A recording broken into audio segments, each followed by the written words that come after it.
everybody, thanks for stopping at the Cranberry Cornstalk YouTube channel, the channel where we share our love for primitive decor. This week I have for you some Easter bunnies or some spring bunnies that we made. I have a lot of requests to make dolls.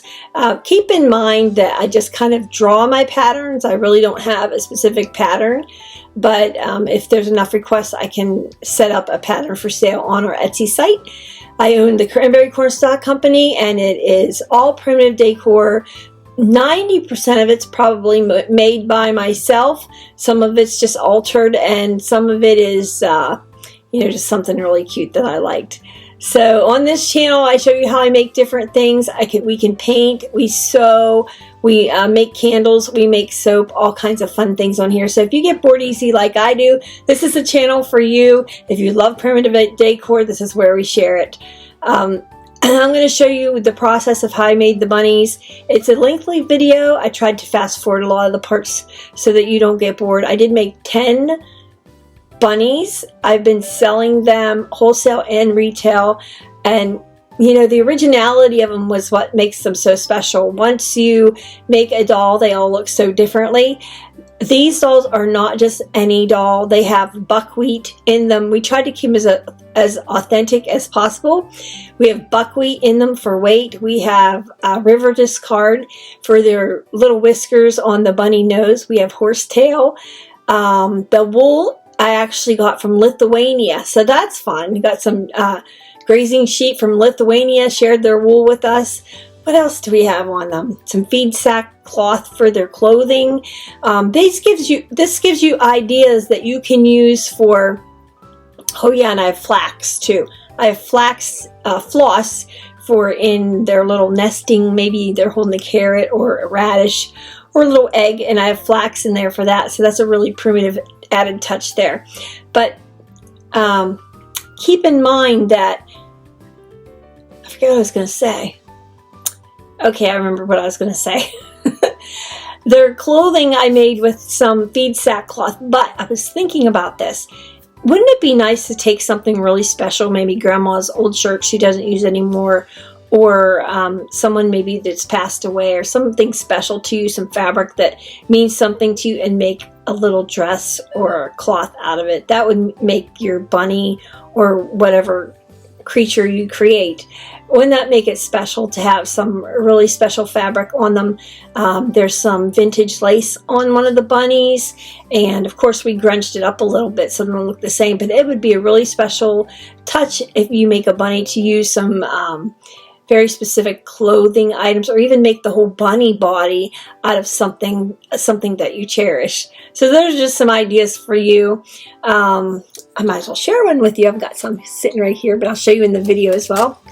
This one we have, this is just a cute little I made some glasses out of some rusty wire and put on put a little rickrack on here, little plaid shirt. Here's some of the bunnies that we made, and it just has a certificate of authenticity. Here it describes the items that we use in him, so they don't think he's just another, stuffed bunny with some polyester stuffing. He's a little bit special. A horsetail. Oh yeah, super cute. But I'm going to show you how I made these, and don't hesitate to go out on your own and change some of the ideas I have to something to suit you and make your own YouTube video. So a lot of requests for dolls on this channel. I honestly, I make a lot of them. I just don't have time to sit down and edit the video to upload for you. But I did this time, and I can't wait to share it with you. You doll lovers, this is special for you. Thank you for being patient with me. And I think that's everything I wanted to share. We have wholesale shows coming. April 9th we'll be in Millersburg, Ohio. So you have a gift shop or know someone has a gift shop, send them over there to Millersburg, Ohio for our American, what's it called? American Heritage. One of the wholesale gift shows out there for the store owners who want to purchase wholesale to put in their shop so you can find our stuff, or go directly to our site at www.thecranberrycornstalk.com. We also have an Etsy site, The Cranberry Cornstalk. We also have Instagram and all of those other social media platforms, of Facebook. So reach out to us that way as well. And that is everything I had to say. So let's get started. Okay, so what I did was I just drew what I wanted the bunny head to look like. And because I'm just going to put one seam down the center, I made it a little bit extra large so that whenever I stuff it, it would make it 3D. So I just drew the shape of the bunny that I wanted for the head, and then I just pinned the paper on this. In this case, I'm using muslin. Just pinned the paper on the muslin, cut the first one out, and then I just kind of used the heads that I made to make the next one. And again, I did start out with 10 copies of the bunny, so I started out with 10. I've made more since then, but this kind of gives you the idea that I just drew what I wanted the ear to look like, and I cut out, of course, 2 of those because there's a front and a back side to the ear. You won't stuff them, but they'll be flat, so that's something to keep in mind. And for the bunny heads, just a reminder, we need 2 of every bunny that you want, one for each side of the head. So here we're doing the ears and just cutting them out.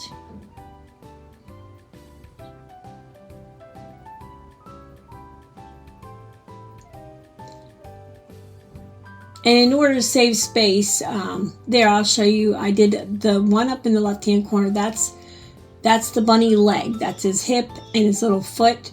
And I'm just trying to measure to see where I can get the most out of my fabric. I hate wasting things. It really bothers me. So I was just trying to fit his hip and his little leg, his little bunny paw on there the most efficient way so I get the most. But you got to remember, if you're drawing the pattern to be something you want it to look like, when you draw it out on your fabric, you have to add the seam allowance. So it used to be everybody added a 1/4 inch seam allowance, and then they started cutting it off to make it close to the stitching. So I just actually add about 1/8 or however wide my presser foot is of an allowance for the sewing around the pattern that I drew. That gives me the sewing room so that when I turn it inside out, it looks just like the pattern that I wanted it to be. So just don't forget to add your seam allowance on every piece that you draw, however you want it to look. Everybody has their own taste. Some people like chubby bunnies, some people like skinny bunnies. So whatever you want it to be, just remember when you put it on the fabric, when you draw on the paper, it's one thing. Draw what you want it to look like. But then when you put it on the fabric, you have to add how far in you would sew. And a recommendation is not to make it too wide of a space, because you'll be just trimming it off and it was a waste anyway. So that's just something that I thought I'd share. Something else I want to mention so I don't forget. So for the bunny legs, remember you need 2 for each leg, but you need 2 legs. So you'll have to cut out 4 pieces of each leg for each bunny that you want. So you draw the leg, you add however far seam allowance you want on the fabric, but you make sure to make 4 of them. So you'll need an inside and an outside of the thigh on either side of your bunny.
Okay, moving on from the bunny hips and thighs, here we have the bodies.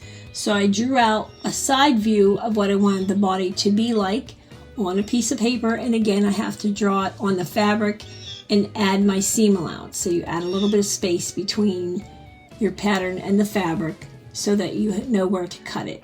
And of course these we need two, the right and left side for each bunny. So you'll need two of the body cut out of the fabric.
Okay guys, so here comes the fun part. These are where you make the clothing. What fabric are you going to make it out of? What do you want it to look like? How long do you want the jacket to be? Do you want it to be above their hips and thighs? Do you want it to go clear to the bottom of the bunny? This is where you have all kinds of options. I ended up drawing mine on tissue paper. It's easier to pin. And I actually fit the tissue paper to the doll. I physically put it on the doll body and decided where I wanted to make the armholes, how I wanted them to lay, and all that. So the first part in the top is the jacket shape with the sleeves. Then beside it, the jacket shape, and then beside it is the sleeve.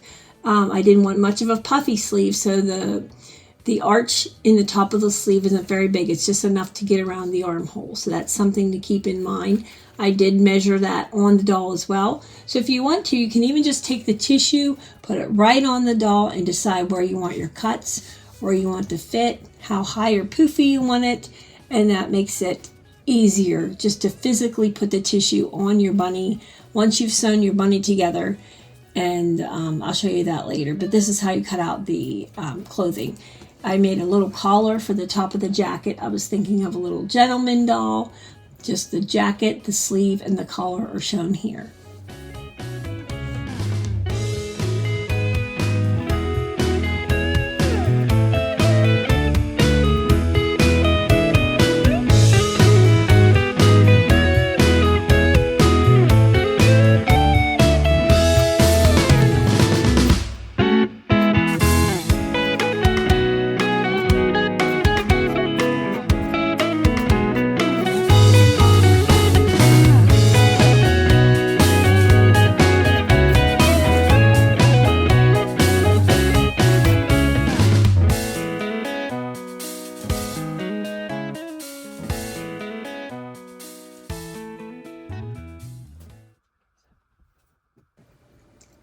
For the jacket part, you'll only need to cut one. I went ahead and cut two because I was making multiple.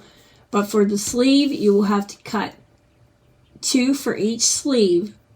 So that would be 4 pieces of the sleeve. Here I'm laying out my pattern again. 4 sleeves, 1 jacket, 4 sleeves, and 2 collars.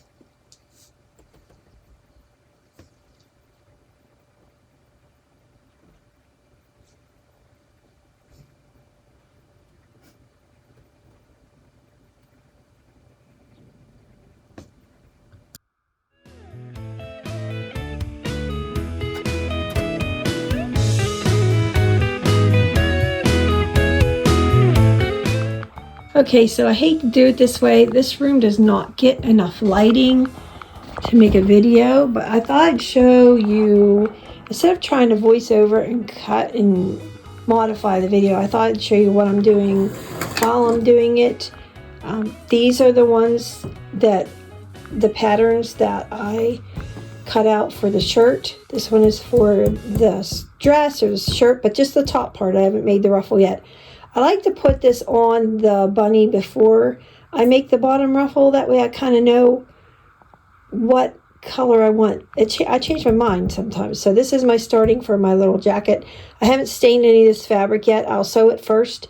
It's better to sew first, then tea stain or dye your fabric, because it gets hard and crunchy, and plus you don't want all that down in your needle and in your sewing machine and all that. So I always cut the pattern out first with the plain fabric. This is the jacket.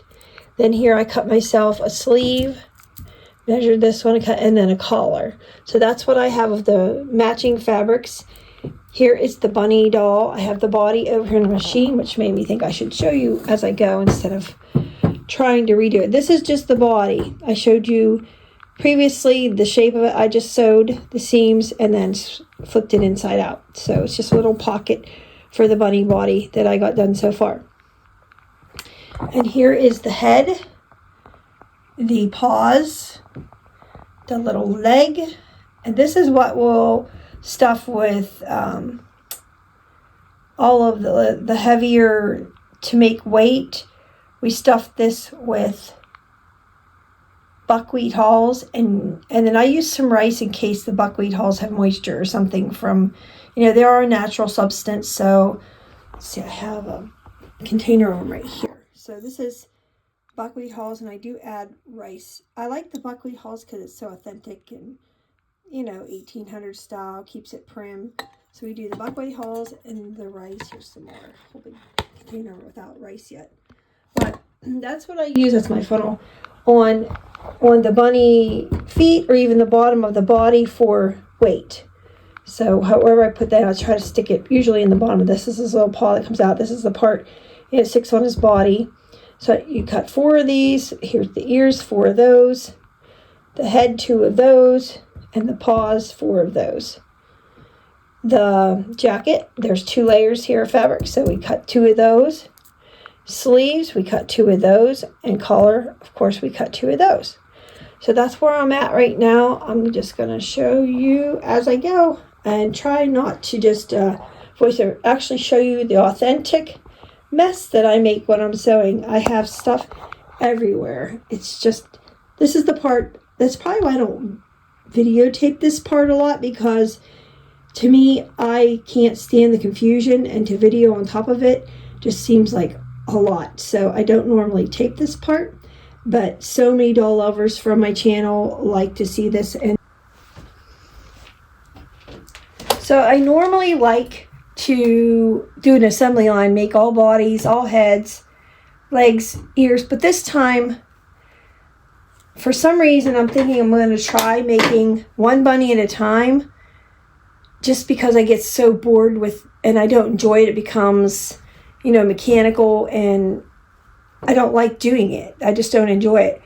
So I'm going to see how this goes, and I'll let you know, but I wanted to show you how I sew all the different parts. So I have the body sewn and turned, and now we're going to sew the hind leg. For the body, you leave the top open to stuff it. You can either use the curved part for a belly right here, or you can make it flat on the front, and that could be his bum with the tail, whichever one you want. I think the last one I made, this was his bum with a tail. This time I'm going to flip it around. This is going to be his little fat tummy. So that's how I'm making this one. We'll see how it turns out. Get these all. I should have used a pin, but I just find it to be a bother sometimes. It's not like it's real clothing, so I'm going to start here and sew my little leg. I use to keep it back in the olden days when I was a teenager and we sewed, you had to leave a 1/4 inch seam allowance and make your little, you know, all your cutouts to make everything match. That has kind of gone by the wayside. People now seem to just stay really close to the edge so they don't have to trim it, and then, you know, snip out the parts that match. Common sense, you just sew around it. I use the width of the opening of the needle hole, because the closer you get to the edge, the better you're able to turn it and it doesn't pucker. So I just use the opening of the needle hole as my guide for how far I sew along the edge.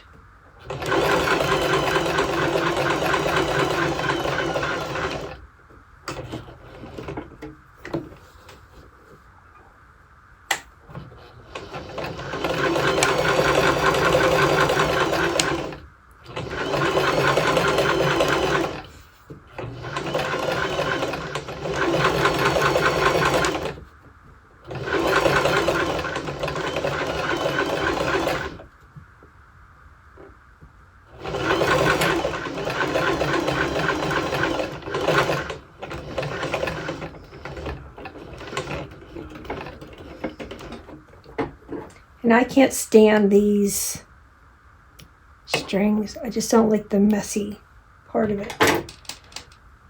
So I keep them trimmed.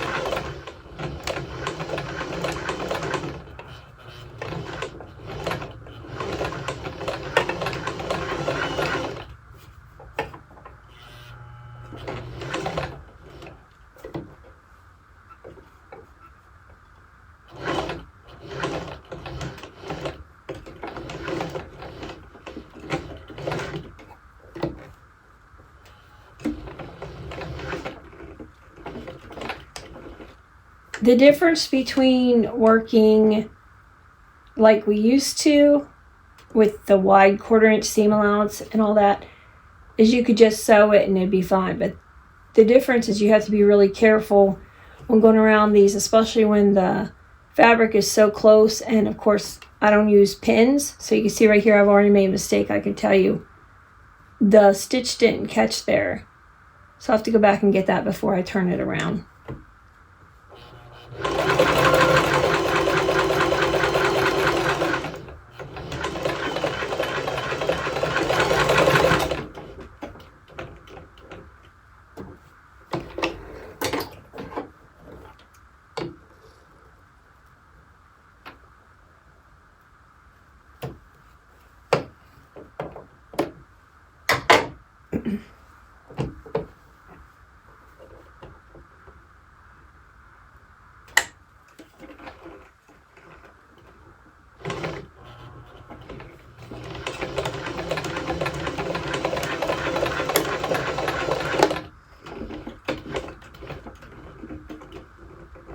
It's best when you're sewing if you let your presser foot knob come the whole way up when your needle's up before it starts heading back down. It takes the pressure off your thread, and when you cut your thread, it doesn't fling, spring back into your bobbin hole or up in, and you have to re-thread it all. My mother always taught me to wait till the presser foot is clear up in the air before it starts its descend. That's when you stop.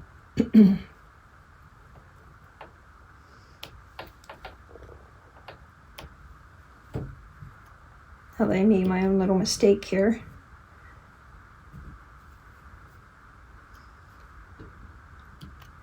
Okay. So that should be good.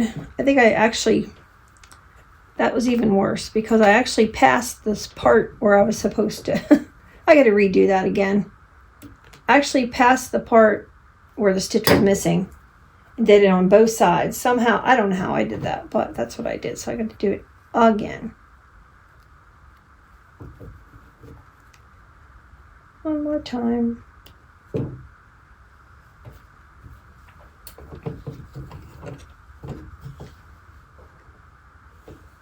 I think I'm going to take this leg out just a little bit more. Maybe another stitch width. Yeah, that's perfect. That way I can't pass it this time. I'll just come back around. There, that's better. Put a little bit of a knot in there. I don't always like to back stitch and make a knot because many times I have to take it back out, and trying to get that knot out just obliterates your fabric, or, there, I didn't even follow my own. There we go. Or takes time, which if you're like me, you don't have a lot of extra time and you want to enjoy it and not be miserable. It's something you're trying to enjoy. So there is the sewing around the leg. And the first thing we want to do is to make sure to trim that corner that we just fixed, so that this, when you turn it the other way, it doesn't pucker. And then the same way, anytime you have an extended curve that goes out, you want to put little snips there, being very careful not to hit the thread, so that when you turn, the fabric isn't pulling and puckering. So we make little snips here.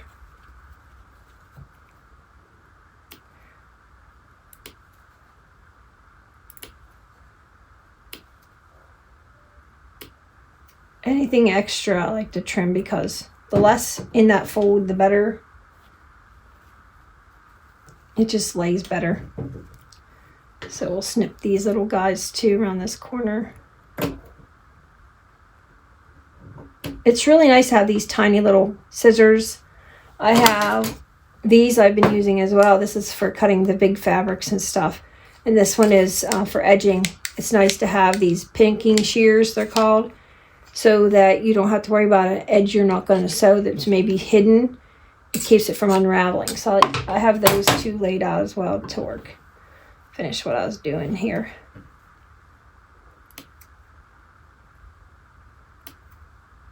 I don't typically do YouTube videos this way. I usually, tape and then go back over and voice over and fix and edit.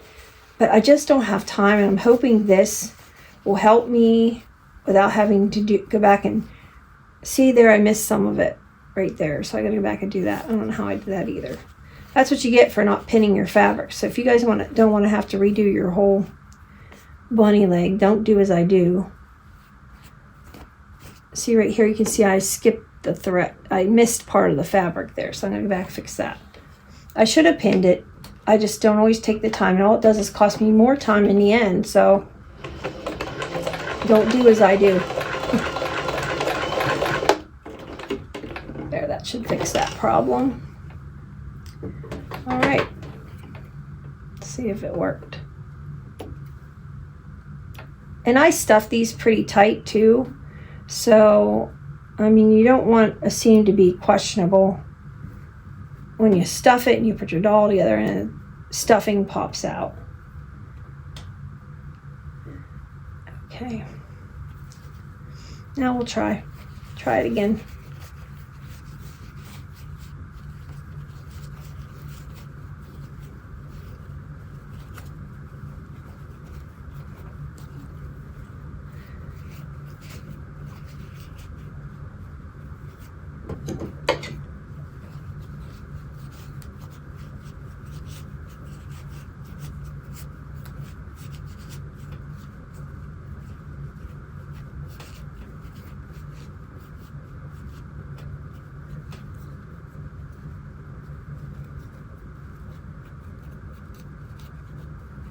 There we go.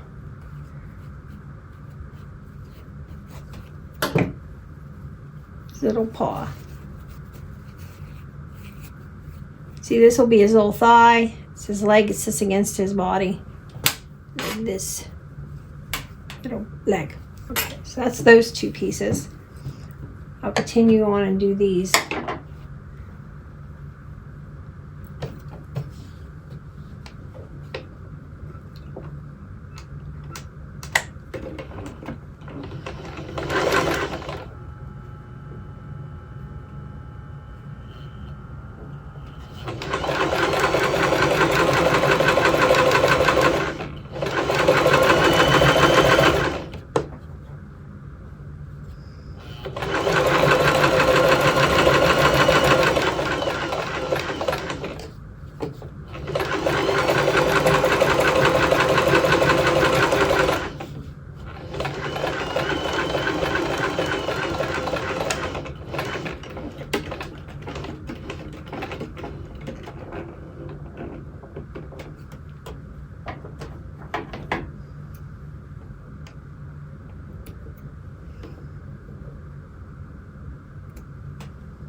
Here I've just changed the stitching. You can see it's pretty big stitches. I shortened the stitching down. I was on a 4. I don't know what the new machines show. This one's old. This is an old Kenmore. I switched the sizes of the stitching down. Let's see if I can show you. Okay, so I don't think I just got the video I just made, so I'm going to finish. So I am going around the corners of the paw. Let's see right here. So you can see the corner. It's a real tight turn, and my stitches are too big because it's jumping big, huge jumps, and it's going too fast for me to get it turned to the curve. So what I decided to do was come up here and make my stitches a lot smaller. They were at a 4. Don't mind my nails, I haven't done them lately, but they were at a 4, and I'm moving it down to a 2 so that I can make those curves without so much hassle. I'll see if that works. That should help without it jumping so far ahead on the turn. It'll make my turns a little bit better.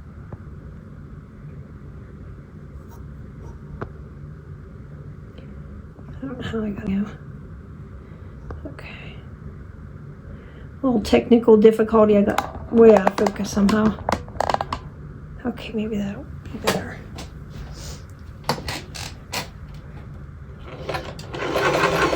Yeah, that's much better. I can make my turns and turn the fabric a lot easier than with those stitches jumping so far ahead. This is much better. Okay, so leave it in there. Turn.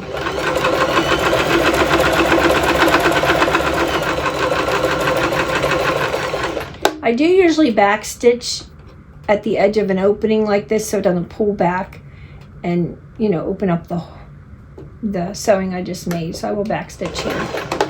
Just a couple stitches.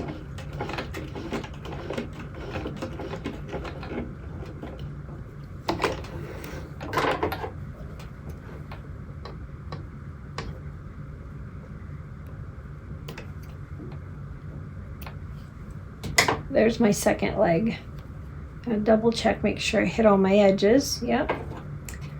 So, trim anything extra. I hope you can hear me okay. We'll make our cut here. And then anywhere there's a curve, so being very careful not to catch our sewing we just did.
This one almost looks like a duck. I got a little pointed, but I think it'll be all right.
I thought I'd stop for a minute and just show you another, if you're a new sewer, so those of you who've sewn a long time, you know, always put your threads at the back and make sure nothing is caught under your presser foot in here, because you'll just make a tangled up mess and it'll get caught in your bobbin inside. And so just make sure your two trailing threads are behind your presser foot.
Okay, so at this point, once you get all of the doll sewn together and the clothing sewn together, you're just going to stuff your doll as normal and hand stitch all the closings together.